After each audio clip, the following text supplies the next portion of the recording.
Well, looks like you Microsoft fanboys owe me an apology, because a couple weeks ago I made a video talking about how Xbox Live got more expensive after they removed the 12-month gold subscription, and I had so many people that left dislikes on my videos, commenting that I'm wrong, that I'm lying, I'm making up fake news. Xbox Live is actually going to be free. It's going to be free. That's what all the Xbox fanboys kept saying. Well, Microsoft just confirmed today that Xbox Live Gold ain't going anywhere. A lot of people were thinking because they recently updated their services agreement, which no longer referenced Xbox Live Gold, it now referred to Xbox Live Gold as Xbox Online Service, which made a lot of people think, oh, that means Xbox Live Gold is going away and the whole 12-month subscription going away. Oh, that just means Xbox Live Gold is going free. There's going to be no paid online anymore, right? Right? Well, turns out that Microsoft is keeping Xbox Live Gold exactly the way it is, except the only difference is that it costs a lot more money now. And in case you Xbox fanboys don't believe me, I'm going to leave a link to the GameSpot article in the description. I'm also going to read to you the part that says that Xbox Live Gold ain't going away. The update to Xbox Online Service in the Microsoft Services Agreement refers to the underlying Xbox service that includes features like cross-saves and friend requests, a Microsoft spokesperson told GameSpot.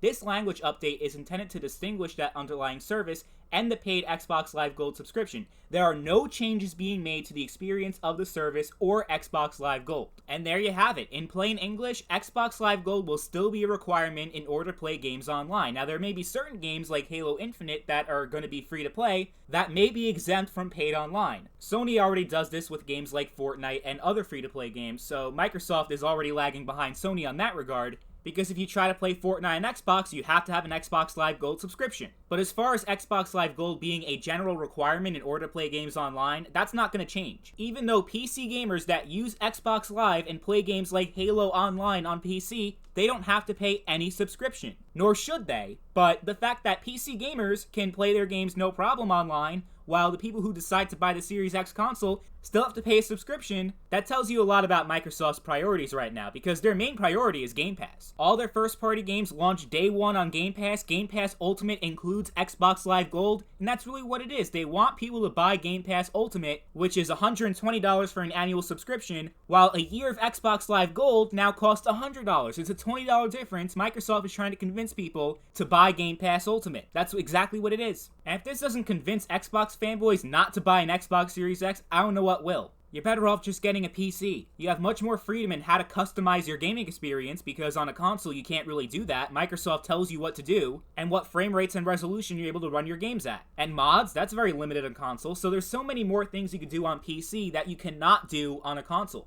And the truth is, while PC gaming is a higher cost up front, you will save a lot of money in the long run. Because first of all, you don't have to pay for an online subscription, there is no such thing as paid online on PC, and you just get so much more out of your money. And all the Xbox exclusives you're looking forward to, they're all going to be on PC. So what is the reason? I don't understand what the reason would be to buy a Series X console over a gaming PC. It just makes no sense. The Xbox Series X is going to be a failure. I mean, they keep making bad decisions after bad decisions, that there's absolutely no way that the Series X can be a viable competitor to the PS5. It's just not going to happen. You think Microsoft would learn their lesson from the Xbox One and how awful that turned out, but no. They're still making dumbass decisions, and it's going to bite them in the ass. But to all the fanboys that commented on my last video, I expect each and every one of you to leave an apology comment, because it turns out that you're wrong and I'm right. That Xbox Live ain't gonna be free. You still gotta pay a subscription fee if you want to play your games online. And don't get me wrong, paid online is awful no matter what platform we're talking about, whether we're talking about the PlayStation, even the Nintendo Switch, because the Nintendo Switch has the shittiest online service I've ever seen. And the PlayStation Network servers are too shitty to justify paying $60 a year for that. But playing games online is just such a basic feature that any console should have, that it's bullshit that any of them make you pay for it. But all I have to say is Microsoft really has a set of balls to charge you $40 more a year,